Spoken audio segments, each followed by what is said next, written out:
Okay, next is linear differential equations. Ang linear differential equations ay gamit na gamit sa mga susunod na lesson natin, including Bernoulli's equation and applications ng DE, lalo sa mga mixture problems and chemical reactions. Ngayon, itong LDE natin, or linear differential equations, it should come on the form of dy over dx plus y times p of x is equal to q of x, or dx over dy plus x times p of y is equal to q of y. So, mamimili ka sa dalawa kung anong gagamitin mo, kung ito ba or ito, depending on the given equation. And usually, itong form na to ang ginagamit ko kapag nagsosolve ako ng LDE. Ayan, yung ganitong form, LDE, linear differential equations. Kapag nagsosolve naman ako ng Bernoulli's equation, ito ang ginagamit ko. Itong itsura, yung mga ganitong itsura ng equation. Tapos ngayon, ang after mong ma-formulate yung ganyang form ng equation mo, ang mangyayari naman yan is kukunin mo yung value ng v mo, which is equal to e raised to p of x over dx, kung dy over dx yung gagamitin mo. Ngayon, after mo makuha yan, pwede mo na siyang i-insert sa mismong equation mo ng vy is equal to the derivative, the integration of v times q of x dx. And ganun din, and same goes around with this type of equation. So, given the problem, y prime is equal to x minus 4xy, where y is equal to 0, where y is equal to 0, and when y 0 is equal to negative 1. So, ang una natin gagawin ay gawin muna natin itong dy over dx is equal to x minus 4xy. So, how will you know kung ang form mo ay dy over dx or dx over dy? Ang technique ko, kapag dy over dx, kailangan may isang variable ka na y lang. Ayun. Kapag kailangan may isang variable ka lang na y lang, eh dito sa equation natin, meron ngang isang variable na y. So, ibig sabihin, susundin mo na tong equation na to na dy over dx plus 4xy is equal to x. Where ang p of x mo, anong p of x mo dyan? Diba ito yung itsura na equation natin, ito. So, ang p of x mo dyan ay 4x. Ang q of x mo naman is yung x. Okay? Then after that, ang gagawin mo naman, kukunin mo naman yung value ng v. So, ang value ng v natin ay, dito na lang. So, v is equal to e raised to p of x dx. So, e raised to 4x dx.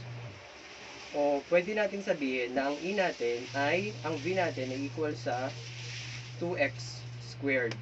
By integration, integrate mo yung 4x dx, edi 2x squared. So, ito na. So, inserting the given equations to v times y is equal to the integration of v times q of x dx. By the way, ang hinahanap pala natin is yung mismong particular solution ng LDE natin given the initial values. So, plugging in the values, you have e raised to 2x squared times y is equal to e raised to 2x squared times anong q of x mo? X dx. So, dito, sa form na to, gagamit tayo ng integration by parts. Letting u is equal to 2x squared. Diba? So, kailalagay yun. Ito na lang. So, u is equal to 2x squared. Therefore, ang du mo ay 2x dx. So, plugging in the values, 2x squared times y is equal to, tama? Is equal to, ay mali, derivative pala ng 2x squared ay 4x dx, tama? So, plugging in the values, we'll have 1 over 4 times e raised to u du. Okay, by integration, you'll have e raised to 2x squared times y equals 1/4 ng e raised to 2x squared, or 4y e raised to 2x squared is equal to e raised to 2x squared plus c. So, ito na ang ating general solution. So, getting the value of c, by plugging in the values here, you'll now have y times 0 is equal to negative 1. So, 4 times negative 1 e raised to 0 kasi 2x squared, diba, substituting the value of 0 to x, we'll have e raised to 0 and e raised to 0 plus c. So, ito is 1, diba? 1 yan. Ito, ang value niyan, 1. Ito rin, 1. So, meron ka ng negative 4 minus 1 is equal to c. Or c is equal to negative 5. Yan. Then after that, i-plug in mo na siya sa mismong general solution natin to get the particular solution of the linear differential equation. So, ang sagot ay 4 of y times e raised to 2x squared is equal to e raised to 2x squared times minus negative 5. So, ito na ang final answer.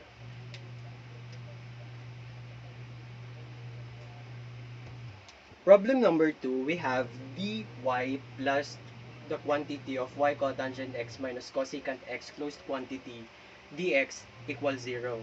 Ngayon, anong gagamitin natin? Dy over dx or dx over dy? By merely looking at the equations, I can say na ang gagamitin natin ay dy over dx. Bakit? Dahil may isang y lang. So, mangyayari, dy over dx plus y cotangent x is equal to cosecant of x. Bakit naging ganyan? Sinundan natin yung form na d of y plus y times p of x is equal to q of x. So, kung ganito ang form natin, ibig sabihin, ang p of x natin ay ang cotangent of x, ang q of x natin ay cosecant x. So, getting the values of v, meron ka ng e raised to p of x dx. So, plugging in the values of p of x, e raised to the integration of cotangent x dx. Ano bang integration ng cotangent x dx? May direct integration siya, ln sin x. So, meron kang e raised to ln sin x. Or, magiging v is equal to sin x. Tama? Kasi diba yung sinabi ko, eln or ln e, equivalent niyan ay 1. So, gagamitin mo na ang form na v times y is equal to v times q of x dx. So, inserting the given values, you'll now have y sin x times sin x times cosecant x dx. Ano ba yung ano ng cosecant x? Transformation. 1 over sin x. So, 1 over sin x times sin x is equal to 1. So, dx na lang yan. Y sin x. So, integrating x plus c, y sin x. Ayan na yung value ng equation natin.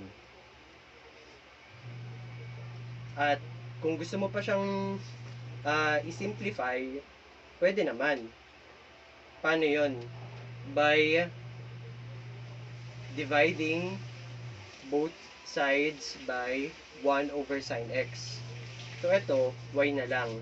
1 over sin x is equal to cosecant x. So, x cosecant x plus c cosecant x. So, pwede na itong final answer.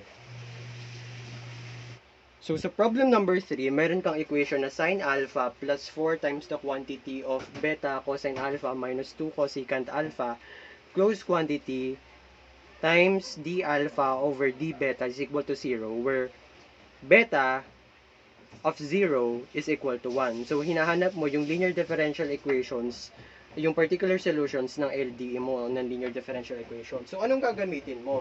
D beta over d alpha ba or d alpha over d beta?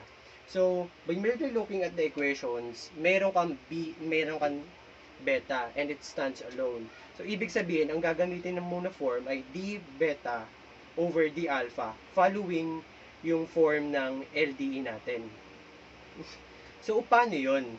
So, rewriting the equation of sine alpha plus 4 beta cosine alpha minus 2 cosecant alpha times d alpha over d beta is equal to 0.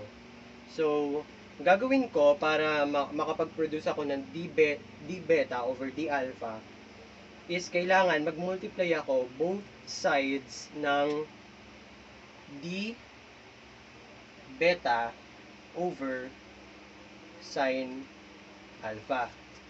So, dito, multiplying d beta over sine alpha, sa sine alpha, magiging ay kulang pa, times 1 over d alpha. So, dito, multiplying this term to this one, meron ka ng d beta over d alpha. Plus, so, sa equation na to, cancel na yung d theta over d alpha kapag minultiply natin to. So, wala na tayong pakialam dito. So 1 over sine x na lang. So, mangyayari, 4 beta ng cosine x over sine x minus 8 ng cosecant x, ng cosecant alpha pala, yan nakakalito ng cosecant alpha over sine alpha. O, nalito rin ako. So, dapat, kapag ganito na yung equation nyo, pwede nyong gawin ay magle-let ka. Ngari, let x be equal to alpha and y be equal to beta. So, pwede nyong ganyan gawin. But in this case, ayokong gawin. So given the equation na ito na yung form natin, ngayon, following dy, diba? dy over dx plus y times p of x is equal to q of x. So, kailangan maging ganito yung form natin. So, ang gagawin natin, simplify pa natin. So, d beta over d alpha plus 4 beta, kumbaga ito yung y natin, 4 beta ng cosine over sine cotangent x, diba? O cotangent alpha.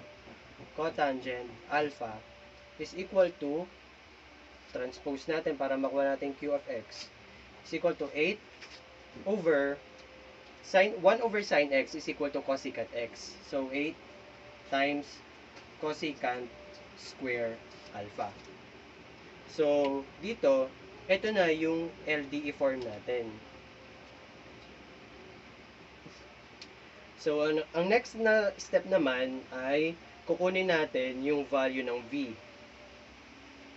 So, ayan. Getting the value of V, meron ka ng V is equal to E raised to, anong P of X mo dyan?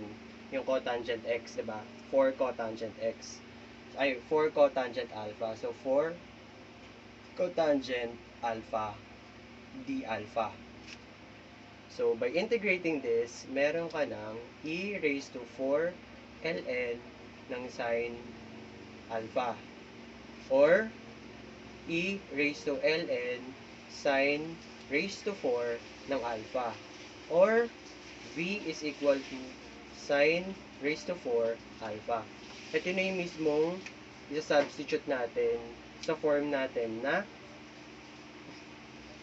beta times v is equal to v times q of alpha d alpha. So, substituting the values, meron ka ng v at beta times v is equal to sine raised to 4 alpha times 8 cosecant square alpha d alpha. At itong cosecant square alpha natin, pwedeng mangyari dyan, ma-reduce pa yan, diba? Pwede ito pong ma-reduce. So, sine 4 alpha over sine square ng alpha. Diba? Cosecant square alpha is equal to 1 over sine square alpha. So, ang mangyayari na sa equation natin ay beta times v is equal to 8. Tama? 8 times sine square alpha d alpha. Tanong, may direct integration ba ang sine square alpha? Wala. So, you have to transform this trigonometric function into something na ma-integrate mo. So, sine square alpha is equal to 1/2 times 1 minus cosine 2 alpha. So, plugging in the values, meron ka ng, so 1/2 times 8, 4 na lang, times the integration of 1 minus cosine 2 alpha. Beta times v. Yung v natin, sine 4 alpha. So, okay lang kahit mamaya na natin ilagay. So, integrating this, meron ka ng 4 alpha, diba? Minus 1/2 ng sine 2 alpha plus c. At ang sine 2 alpha is equivalent to 2 sine theta or 2 sine alpha cosine alpha. So, ang mangyayari, sine 2 alpha is equal to 2 sine alpha cosine alpha. Diba? Ang mangyayari na ay 4 alpha times 2 sine x, 2 sine alpha cosine alpha over 2. Mangyayari, sine alpha cosine alpha plus c times is equal to beta times v, which is sine 4 alpha. Itong equation natin, pwede nang answer yan. So, kung gusto po pang mahanap yung pinaka-simplify answer or simplified answer, mangyayari dyan, b is equal to 4 ng cosecant 4 alpha times alpha minus sine alpha cosine alpha plus c cosecant, diba? Cosecant 4 alpha. Ito na ang final ito na ang pinaka-answer. Meron tayong initial values. So, ang nakuha pa lang pala natin is general solution. So, we need to get the particular solution by inserting the values of b of 0 or beta of 0 is equal to 1. So, ito na nga ang general solution natin. Pero since may initial value problem sa'yo, kailangan makuha natin yung particular solution by getting the values of c and inserting to our general solution. So, plugging in the values of beta of 0 is equal to 1. So, 0 is equal to 1 sine 4 ng 0 is equal to 4 times 0 minus sine 0 cosine 0 close quantity plus c. Alam naman natin na ang technique kapag ang cosine 0 ay ang cosine 0 sine 90, lahat yan equivalent sa 1 at ln e, diba? Kapag naman cos 90 at sine 0 at ln 1, equivalent naman yan sa 0. So, inserting the values, meron ka ng sine raised to 4, 0. Ito, 0. Ito naman, 0. Ito, 1. So, 4 times the quantity of 0 minus 0 times 1 is 0 to. So, 4 times 0, 0. Tapos, ito naman, 1 times 0, 0. So, o yung c natin, ang c natin ay equivalent sa 0. Ganun lang siya. So, plugging in the values, meron ka na, plugging the value of c sa general solution, meron kang b, beta, Sine 4 alpha is equal to 4 ng alpha minus sine alpha cosine alpha.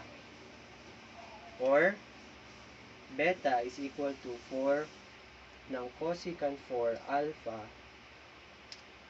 times the quantity of alpha minus sine alpha cosine alpha. Ito na ang final answer. Problem number 4, we have the quantity of y plus 1 closed quantity dx plus 4x minus y dy equals 0. So, anong gagamitin natin? Dx over dy or dy over dx. So, kung titingnan mo siya ulit, may dalawa kang y, may isa ka lang x. So, ibig sabihin ang gagamitin mo, dx over dy. So, ang mangyayari ay dx over dy,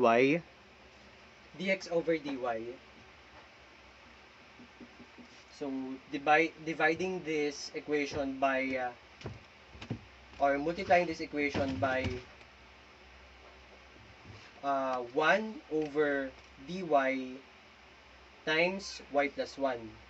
So, para makuha natin yung mismong form. So, y plus 1 ng dy. So, ito, cancel na. Dx over dy na lang. Plus, dito, isa-isa. So, isa-isahin natin siya i-distribute. So, 4x dy times y plus 1 dy minus y dy over y plus 1 dy equals 0. So, ang mangyayari, dx over dy, following the form of dx over dy sa linear differential equation natin, meron ka ng dx over dy plus 4x ng y plus 1 is equal to y over y plus 1. So, ayan na. So, therefore, ang p of x mo dyan ay 4 over y plus 1. Ang q of x mo naman ay y over y plus 1.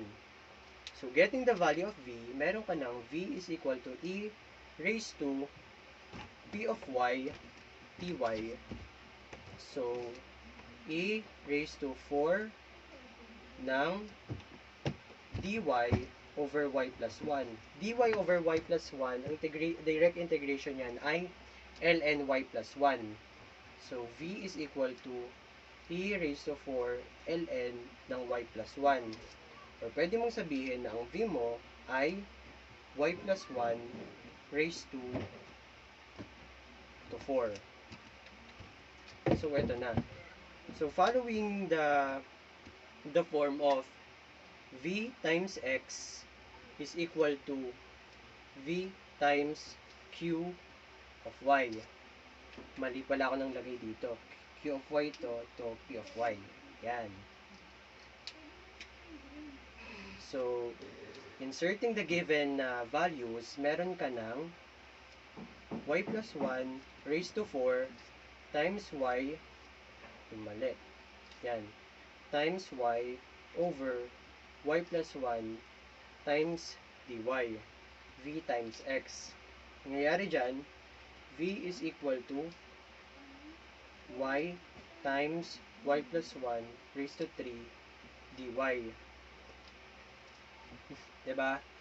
So, ito, wala siyang direct integration. So, mag-u substitution ka. So, letting u is equal to y plus 1, ang du mo ngayon ay dy. Where y is equal to u minus 1. So, meron ka ng integration ng u minus 1 times u cube times du x times v. So, kapag dinirect integrate na natin to by distributing u cube sa u minus 1, meron ka ng u raised to 4 minus u raised to 3. So, u raised to 4 minus u raised to 3. Yan na. So, direct integration yan ay 1 over 5 times, diba? y plus 1 raised to 5 minus 1 over 4 times y plus 1 raised to 4 times x times y plus 1 raised to 4 is equal to, ano pala, to x times y plus 1 raised to 4 plus c. So, ito na yung final answer natin. So, kung gusto mo pang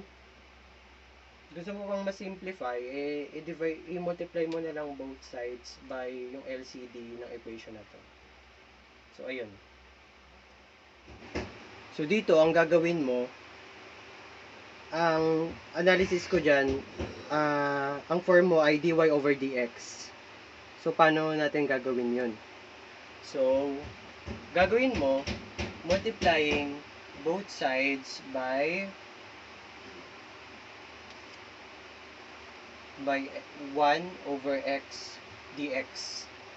So, mangyayari dyan, dito ay dy over dx na. Diba?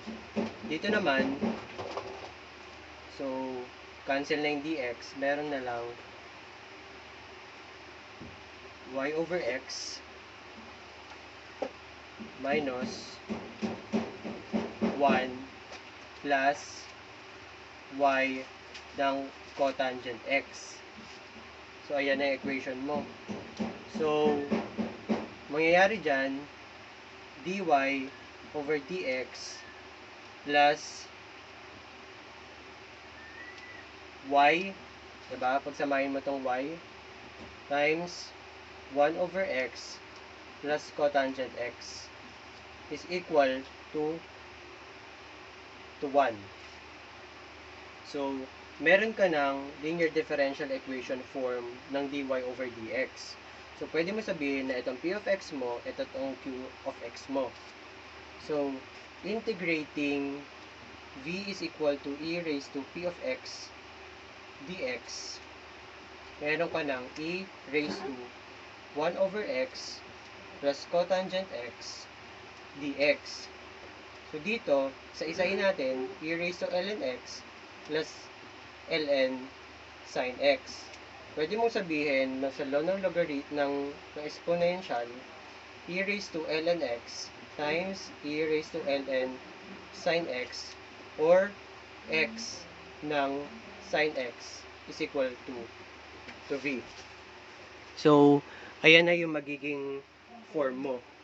Ang mangyayari na, v times y is equal to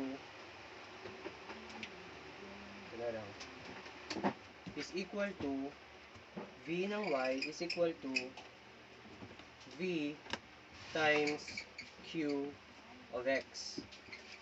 So, integration of x sin x times 1, x sin x dx v times y. So, dito na, ang mangyayari ay integration by parts. Letting u equal to x and dv is equal to sin x dx. Ang direct integration ng sin x dx ay negative cosine x. Ito namang du, ang u mo ay du is equal to dx. So, substituting the integration form of integration by parts of uv minus v du. So, uv negative x, tama, cosine x minus v du, so positive na, plus the integration of cosine x dx. So, negative x cosine x plus sin x plus c and v y, so x sin x ng y. So, pwede mong sabihin na y is equal to negative ng cosine over sin x, cotangent x, diba? Plus x raised to negative 1, diba? dinivide natin both sides by 1 over x sine x plus c x raised to negative 1 times cosecant x. So, ito ang final answer. So, dito, the quantity of 2x minus cosecant y closed quantity dy plus cotangent y dx is equal to 0. So, anong gagamitin natin? dx over dy or dy over dx? Dito, gagamitin natin dx over dy. Isa lang yung x. So, dx over dy. So, ang gagawin mo ay mag-multiply ka both sides ng multiplying both sides ng 1 over cotangent y dy. So, magiging variable mo na ay shortcutin na natin para mas mabilis. So, plus 2x 1 over cotangent y is equal to tan y. Diba? Is equal to transpose cosecant y sa other side. Meron ka ng cosecant y over ng cotangent y ay secant y. Paano yun? Ba't naging ganun? So, cosecant y times 1 over cotangent y. Ito, 1 over sine y. Ito naman, cosine over sine, diba? So, cosine y ng sine y siya. Magiging ganyan. So, cancel to. 1 over cosine y is equal to cosecant y. So, ayan na. Meron na tayong form ng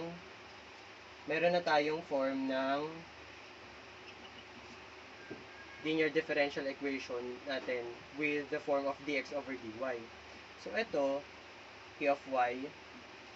Ito naman, q of y. So, paano natin siya gagawin? So, una muna, kunin natin yung value ng v. So, v is equal to e raised to p of y dy.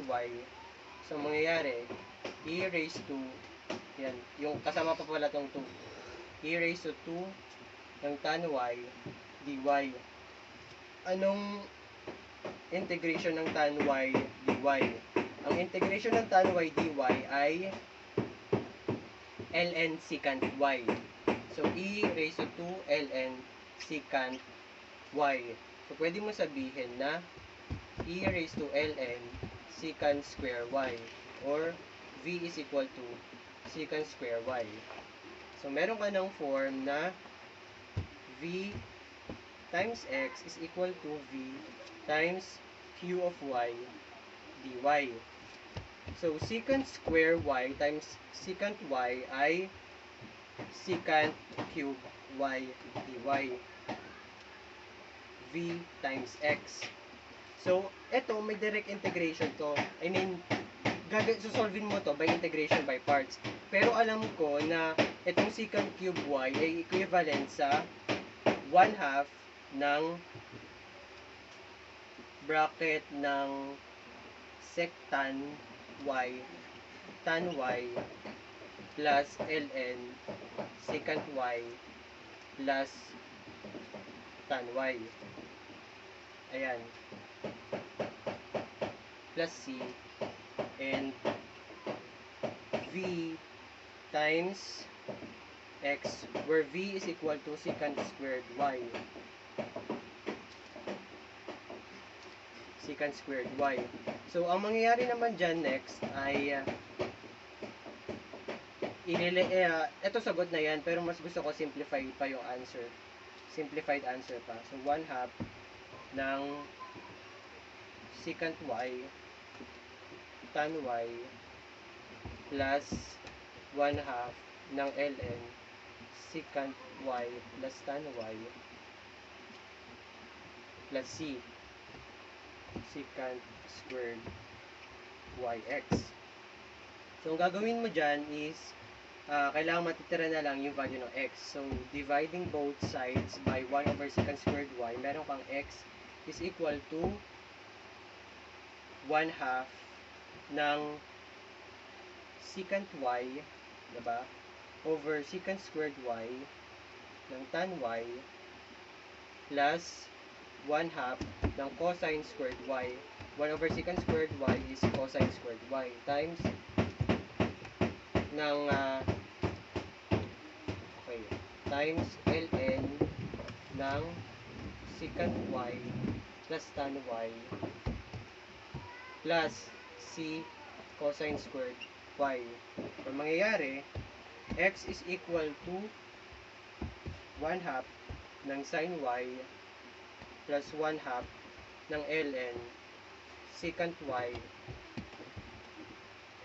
1/2 ng ln secant y plus tan y cosine squared y plus c cosine squared y. So, ito na ang pinaka final answer natin.